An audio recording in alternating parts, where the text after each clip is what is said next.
Cyrus, I want to welcome you to the show today. Thanks so much. It's great to be here. All right, so this is going to be a fun session, fun talk, and let me just give a little bit about your bio so everybody knows who I'm talking to, and that way we can just take it from there, because I think this is going to be quite educational and possibly even shocking for people. So Cyrus, you've committed your life's work to the advancement of aviation for the betterment of humanity, and in 2006 you co-founded Jet Aviva, leading it to become one of the largest sellers of business jets in the world, with annual sales in excess of $300 million. And you're the co-founder and managing partner at UP.Partners, a $200 million early stage venture firm that's invests in key enabling technologies to support multi-dimensional future of drones, flying cars, etc. And you're considered one of the world's foremost experts in advanced air mobility and electrical vertical takeoff aircraft industries. With Morgan Stanley has suggested that this market, and you had a great slide about this, is a $1.4 trillion market by 2040. And you graduated from Purdue University, where you studied aeronautical engineering, and a current member of Abundance 360, which is where we met.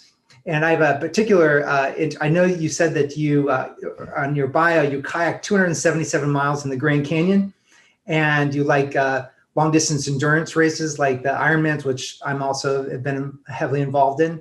And you summited the tallest mountain in Poland in minus 30 degrees Celsius in your shorts, which I've done as well.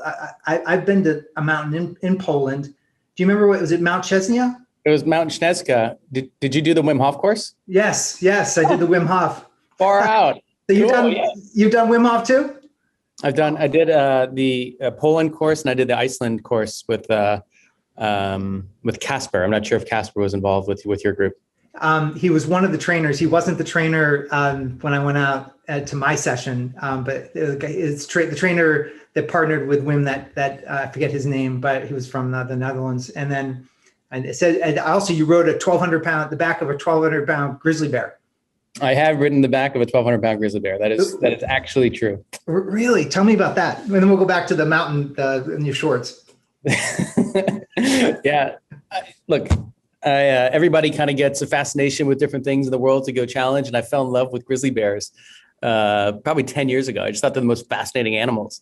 And as time would go by, my friends knew like I was the easiest guy to buy presents for. You just buy something that's grizzly bear related and like, you just send that to me. So I just go to the mail and be like grizzly bear, like kitchen mittens and grizzly bear socks or whatever. Oh, that is so. Did you literally rode the back of one of these? Well, yeah. So I had this like desire to go like commune with grizzly bears, and knowing that it's somewhat of a high risk. I would say so. There's a show on Netflix, I think it is, about a guy that gets mauled by a grizzly bear that actually had a pretty similar sort of start. Like he just loved them and wanted to play with them and cuddle with them and all that kind of sort. Anyways, thankfully my experience was a little bit more tame, where I didn't get mauled by a grizzly bear, but it was a pretty sporty experience that happened a couple of years ago, and it's just a fun little tidbit of living an interesting life and pushing the limits and doing things that are not necessarily on the beaten path. Oh, that's great. Well, Wim Hof, I went out in 2015, and to this day I still have my cold plunge, and I was in my backyard. It's starting to get a little too warm in the mornings though. It was 50, high 40s, low 50s this morning, and I like it when it's like in that 30 range now. So yeah. Have you stayed with it? Have you stayed with some of the cold? I go through like peaks and valleys of it. Like it gets called into my life when I need to like dive into the cold, but I love it. I mean, it's if somebody were to throw me into an icy river right now, I wouldn't complain. I find it to be just one of the greatest, most exhilarating, healthy, therapeutic things we can do to our bodies.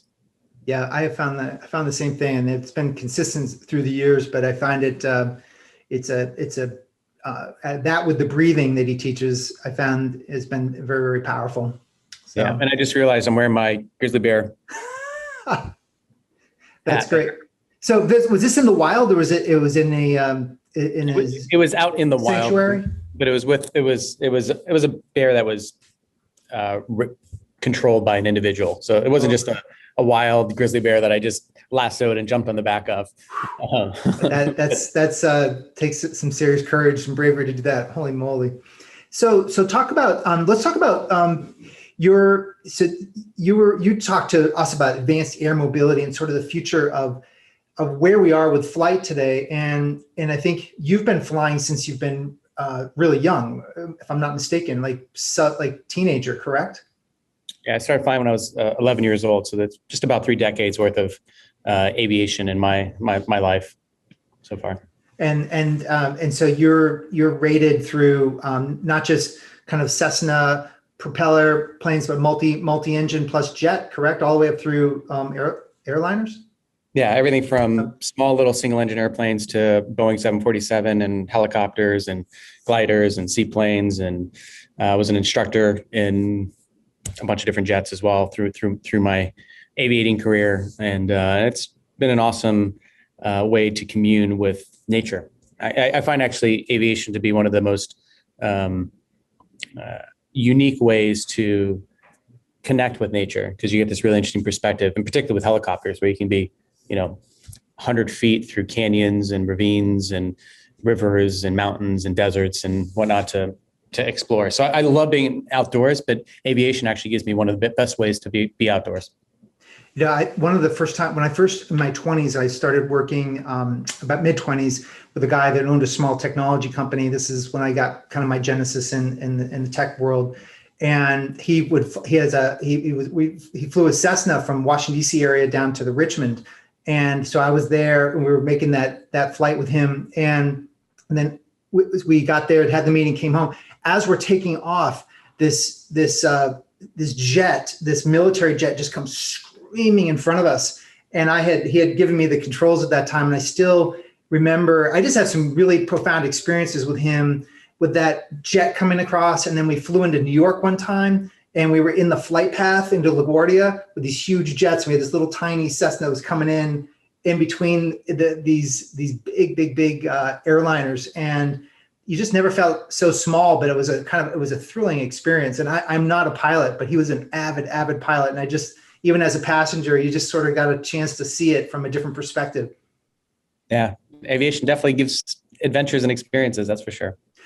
So let's talk about where we are right now with mobility. I think I've often talked to my innovation group. I have an innovation group that talks about a lot of different exponential technologies that are impacting us. Maybe you can just tell us where we are today, because I have mentioned before to folks that we're about ready to fly. People are going to be flying themselves from location to location versus using cars. And I know you started out by talking about the drone advancements that have led us there, but I'm going to kind of turn it to you, and just so you can kind of let us know about where we are right now with flight. Yeah, I think when talking about where we're headed, I think it's important to have a context about where we've been. And, aviation is a relatively new thing for humanity. It's only been around for about 100 years. And 1903 is when the Wright brothers did the first flight. And the first industry that took off that had any real meaningful commercial impact for society was the airmail industry. They realized that they could use airplanes to get mail quickly to people to communicate messages. And it was airmail that was used to prove out navigation technologies, communication technologies, manufacturing technologies for these airplanes, pilot training, mapping. All these sort of routes that were created in the early days are literally still in existence today. Like, there's remnants of the airmail routes that are part of our national airspace system today, even for airliners, by virtue where they place certain navigation aids. And it used to actually be like, they have radio, ground-based radios so you can navigate. We use GPS for the most part now, but those radios are still working. They used to be fires. They used to keep fires burning so pilots could see the next navigation point. And once we got to a level of safety and reliability with airmail, that's where people started to recognize, wow, like, you can actually put people on these things and safely transport from A to B. And one of the most important things that's happened for the benefit of humanity was when Charles Lindbergh crossed the North Atlantic. He did a nonstop flight in pursuit of the Orteig Prize. The Orteig Prize was a $25,000 prize that was put together by a hotelier out of the Midwest who said, hey, whoever can do this first flight across the North Atlantic from New York to Paris, you're going to get $25,000. And a bunch of teams jumped at it, and a bunch of people died, and a bunch of people tried. And Charles Lindbergh ended up being successful in achieving that. And what that did is it changed the framework of humanity, that we can connect two continents within a day or half a day, not however long it takes for a boat to get there. And that transformed the world of flight, where dollars were invested into developing much larger airplanes with infrastructure in Iceland and Greenland and all that to support planes as they were popping across the pond. And we were able to connect humanity in a way that really wasn't possible before. And what I would offer to you, that whatever impact to humanity airliners have had in the past, which you can't even begin to calculate what the impact has been, right? In terms of commerce and culture and art and war, that's another not so good specific outcome of it, but it's very relevant for the work that we're talking about. Whatever that impact was for the 20th century, I'd offer we're about on the precipice of reaching a very similar sort of impact for the 21st century as it relates to these converging exponential technologies that are effectively democratizing people's access to flight. Interesting. Okay. And so really it's starting off with using three-dimensional robots, also known as drones, to start doing things for us that we've been doing differently in the past. So I'll give you a couple examples. So there's a company called Zipline that started a couple of years ago, and their mission has been to deliver blood using drones in Africa. Can I show a picture of that? Yeah, by all means, go right ahead. So it turns out that they're now 50% of the blood in Rwanda and Ghana today is being delivered via Zipline. Then every 4 minutes, a drone's taking off, delivering life-saving sort of payload to people.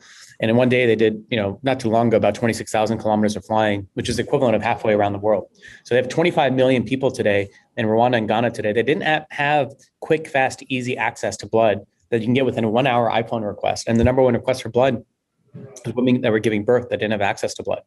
And so you think about the second, third order effects of this sort of technology where, the next Einstein could be in Rwanda right now that is being born as we speak, that is getting blood and being saved by virtue of a zip line that otherwise, we may not have access for the benefit of humanity. Right. And so that's an example. The company in the top right-hand corner that you're showing there is Google Wing, which is a spin out of Google X.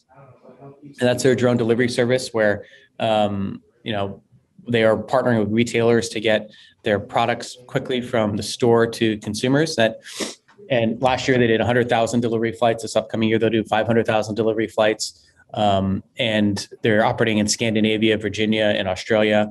And interesting enough, the number one requested item that people are using for Wing is coffee. No, that's amazing. You mentioned that. So because of if they've been able to shrink the time frame down so tightly, is that why you don't have to wait 30 minutes? Well, yeah, because I would never order a coffee on DoorDash. It's going to take 30, 40 minutes for it to show up. It's going to be cold. And when you want coffee, you want it right away. That's not a thing you kind of like plan for in advance. And so if I can have it in 3 to 4 minutes, not 34 minutes, it changes my behavior habits. So there's customers that are using Wing now multiple times a day. So these are all sort of emblematic of these new technologies that are coming by virtue of converging exponential technologies. So in this case, we're talking about batteries that have long life. We're talking about vehicle communication, in terms of network optimization, 5G comms. You're talking about having access to mobile phones to make the request for these things. You're talking about control systems that ensure that these things don't run into other people and other flying machines that are out there. And once you start to stack these things on top of each other, you get a pretty significant outcome of what's possible. And honestly, like I'm in this every day. Every day I'm blown away by another thing that's coming. And so all of these sorts of things that we're discussing today, or I've discussed thus far, are precursors and are analogous to airmail. So we're proving out how to use the third dimension I mean, let's just take this example of coffee. I this morning went to pick up my coffee from my favorite coffee shop, Bulletproof Coffee, located on Main Street in Santa Monica. It took me 16 minutes driving my 4,000-pound vehicle, go wait there, get this 8-ounce payload, get back in my car, drive to the office. So if you like go to a first principles based thinking, what's the joules of energy that were wasted to go get an 8-ounce cup of coffee? And if you think about that for food delivery and other small item delivery, the amount of energy that's wasted for us to get in our cars and go get them, or for delivery trucks to bring them to us, or DoorDash, whatever it may be, it turns out that one of the things that can significantly reduce our consumption of energy is to just right size your delivery mechanism to what you want. So how many times do we just need a bottle of aspirin or something? We just need something on demand. We don't necessarily need to make a big grocery run, but we got to haul ourselves down to the store to get things. Yeah, and a lot of times you won't go get it because of that. You're sitting there at dinner, you bought your groceries, you're making your dinner, and you forgot your lemon.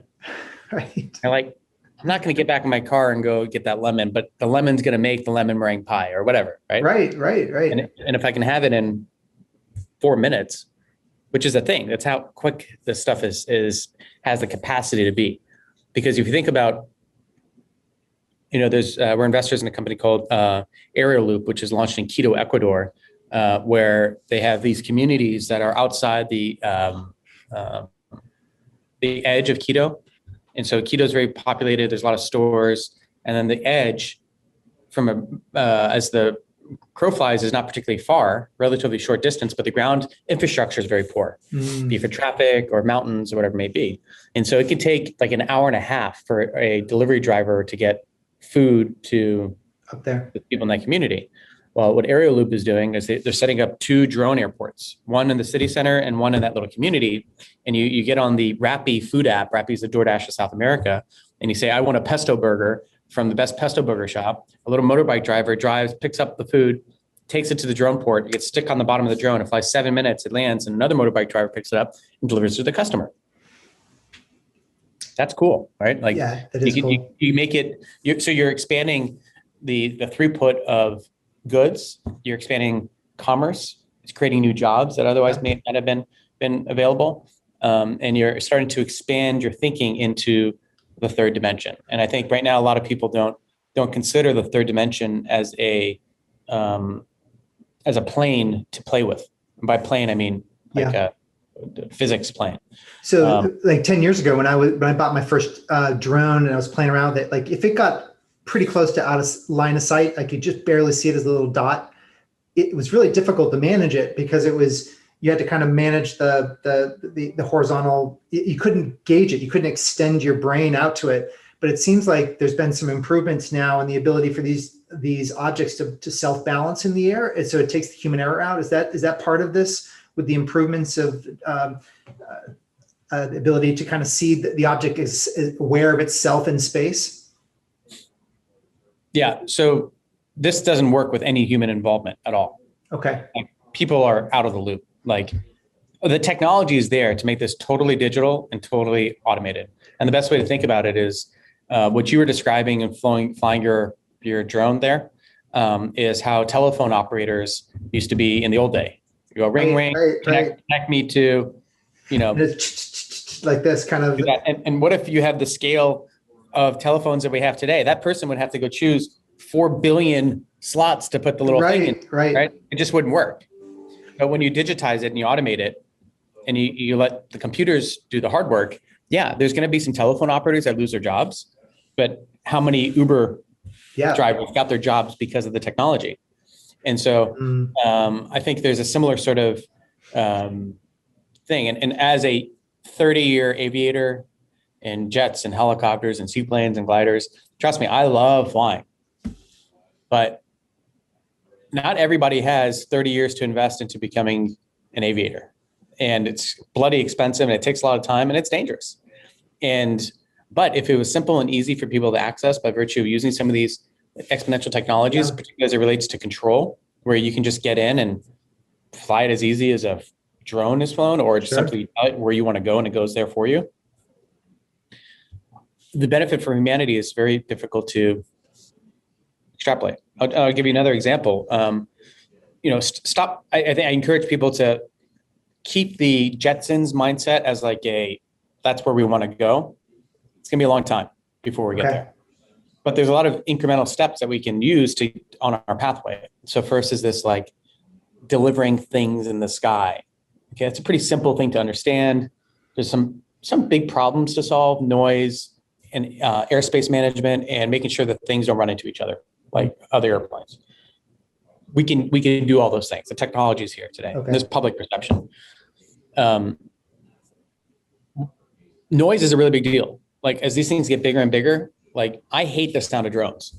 Like, and frankly, helicopters are pretty loud too. Yeah. And so some of these flying cars, of the 400 some odd that are being built today, they're loud, and communities are not going to allow them to fly in. But you know what else is really loud?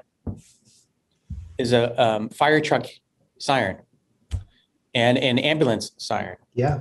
And a police car siren. And the reason I give you those examples is that a very near-term use case is first responders arriving on a location in a relatively small vehicle that is very simple and easy to fly and doesn't have to fly very far. You think about, most of these fire stations are within a couple miles of where their end customers are, or customers or the patients might be. And it turns out if you can reduce the time for a first responder to get on scene for a heart attack or a stroke, those two in particular, and you could just shave like a minute or two off, the likelihood of success of people surviving goes through the roof. Wow. And the economic impact is like in the many billions of dollars. Wow. Just by getting someone there fast. Just getting them 1 minute faster. 1 minute faster. Just one guy arriving with a defibrillator or the medicine needed for people that have strokes. And that's a simple problem. You don't have to worry about noise because, ambulances are really loud anyways. So who cares? And if it's somebody dying, you'll deal with that. You don't have to fly very far, so you don't have to deal with the range battery issue. It's like for the benefit of all humanity. It's not rich guys flying around in their flying cars. So it's a simple bite of the whale, right? How do you eat a whale? You take a lot of little itty bitty bites. And this is an example where you can take the convergence of better battery technology, better manufacturing technology, better software-driven control / autonomy, bring them together and deploy it into life-saving sort of modalities. And the analogy you're saying also is because before we jumped into flight after the Wright brothers, it was airmail. So we were experimenting with not really many human beings, but just the use case of getting packages faster than a horse or faster than a train to a destination. And go back to that world. Think about what that world looked like in the 1910s and 20s, right? Right. There weren't airports everywhere. There weren't people that like understood what these human-made dragons were, right? Like there must be people that looked up and go, "Oh my God, like what is that thing?" Yeah, it's interesting too because just having experience with flying many flights with a pilot who was IFR instrument flight rated versus just VFR, and we got the chance to learn about the differences between being visually flight rated versus being instrument flight rated, and I thought about the analogy here is if you can make it, but I saw the work that went into an IFR, just being able to say where you're going to go, and you got to log your route, and you got to plan your route ahead of time, and you got to log it with the traffic control so they know where you're going. So you're essentially you're democratizing access to flight over the next 10 and 20 years because I'm assuming that it's going to be much easier to be able to get into one of these vehicles and fly versus being kind of the traditional way we're doing it now. Is that true? Is there false? Flying airplanes today is really hard. Hard in the sense that it's not accessible to a lot of people.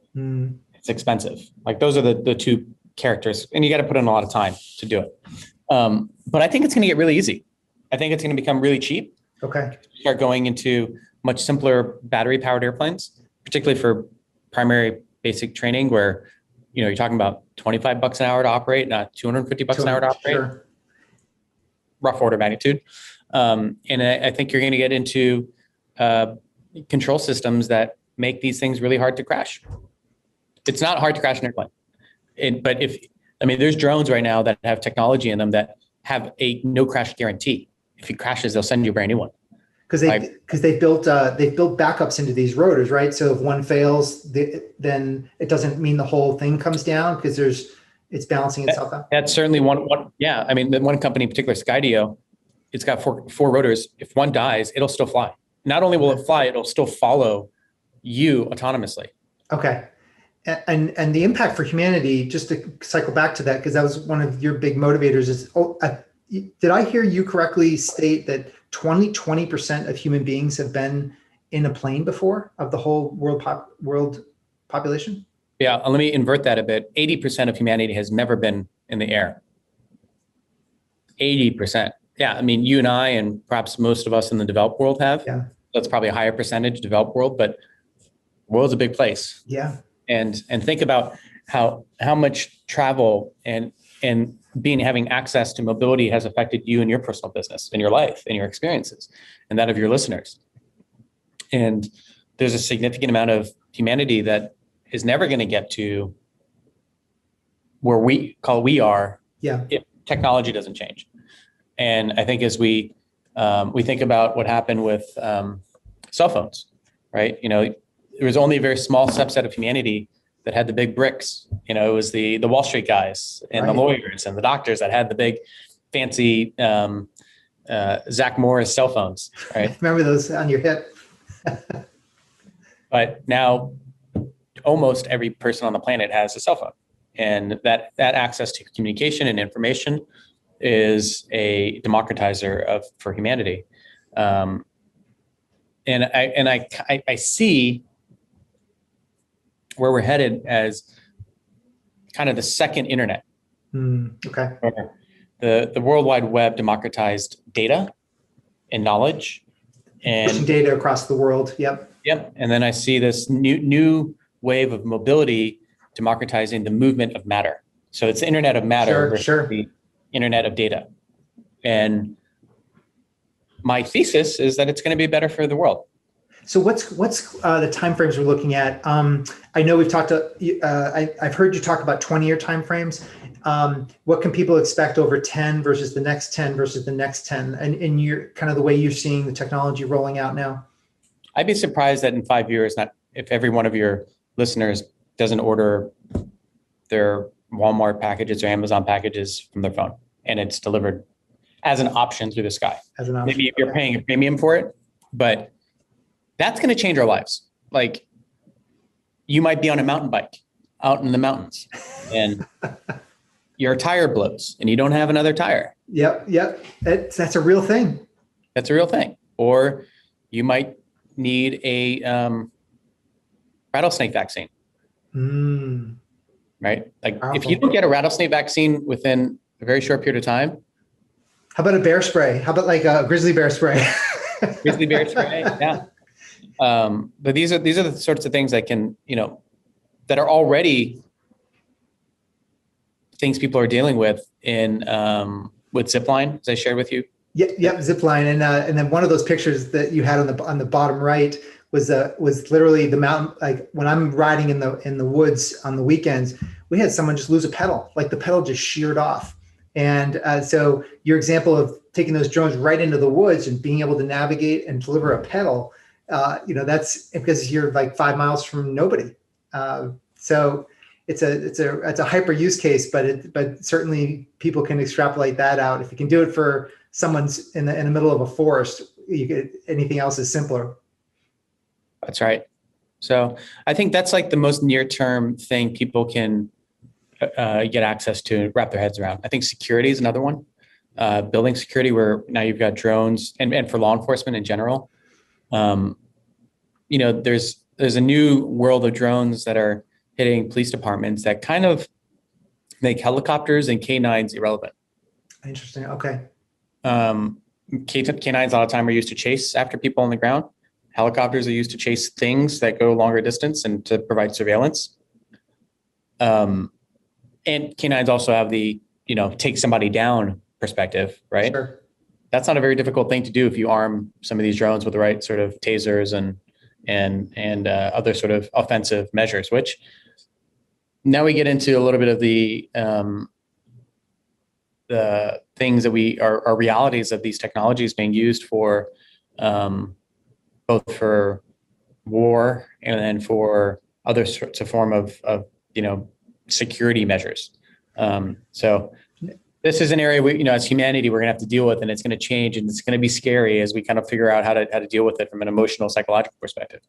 Yeah, and I think it's hitting on all fronts. So it's not just air mobility, but it's a couple other dimensions as well, because we're dealing with security already just on the pure internet. And we're also, as we start to wrap up here, you also mentioned China. Like the U.S.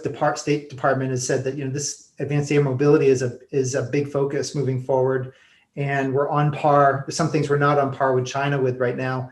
And I think I've heard you talk about how China's making significant investments in this, and they even put one of their companies on NASDAQ that's publicly traded. Maybe you can just talk to that and just how nationally our government is paying attention to this pretty closely, or maybe they're not.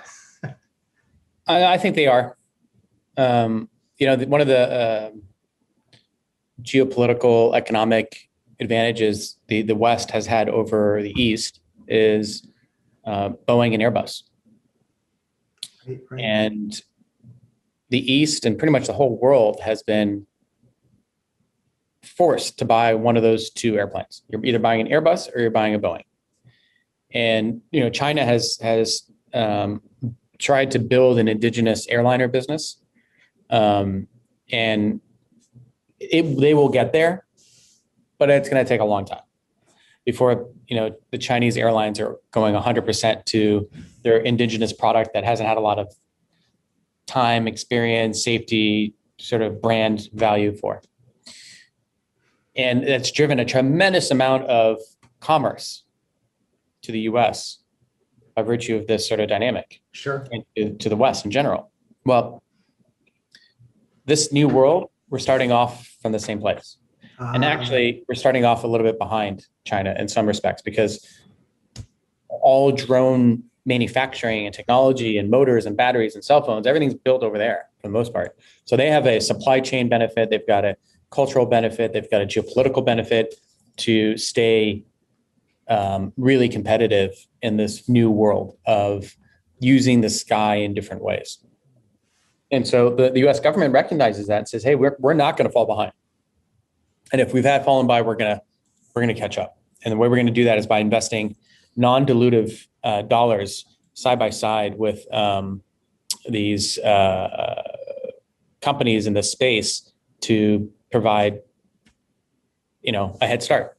So what you're seeing here is an image of a EHang product, and on the tip of it is a nozzle, and there's water at the bottom of that machine, and that's a firefighting drone. Yeah, so they can go and put out a fire there. So there's really cool, interesting stuff that can be done that otherwise would be very difficult. Well, this has been fascinating, Cyrus. I've really appreciated you coming on and sharing this. And I know this has been great for my listeners. Is there anything in particular, as we're talking, you're like, Bill, I wish Bill would ask this one question, or I'd love to end with this particular thing I haven't asked you yet. Is there anything pops into your mind? I think the question I'd ask is, what can I do? Not I being Cyrus, what can you or your listeners do to stay ahead of this? And, with any sort of exponential technology, you have two potential outcomes. You can benefit from it, or you could be adversely affected by it. And I think the sooner people are thinking about their businesses and their lives and how they can adopt some of these technologies and these trends into their lives without it being from a place of resistance, but a place of embracing it and recognizing it's going to happen. It's just a matter of time. And what can you do to stay ahead and maybe create new value or become an entrepreneur or become an investor in what I believe to be one of the most transformative industrial technological revolutions to come, which is to use the third dimension in ways that we've never conceived of in the past, or had the pathway to get there from technology. A lot of people have imagined flying cars, but probably didn't imagine drones dropping off blood in the middle of Africa. No, no, not at all. Or a cup of coffee for that matter. Or I've heard you talk about just straight inventory management of huge warehouse spaces. Yeah, and there's listeners here that are in charge of technology in those big businesses that have large warehouse spaces, and there is ways to stay ahead of this so that you stay competitive and make sure you understand these technologies before they disrupt you. Cyrus, thank you very much. I appreciate you coming on the show today. You betcha. Have a great day.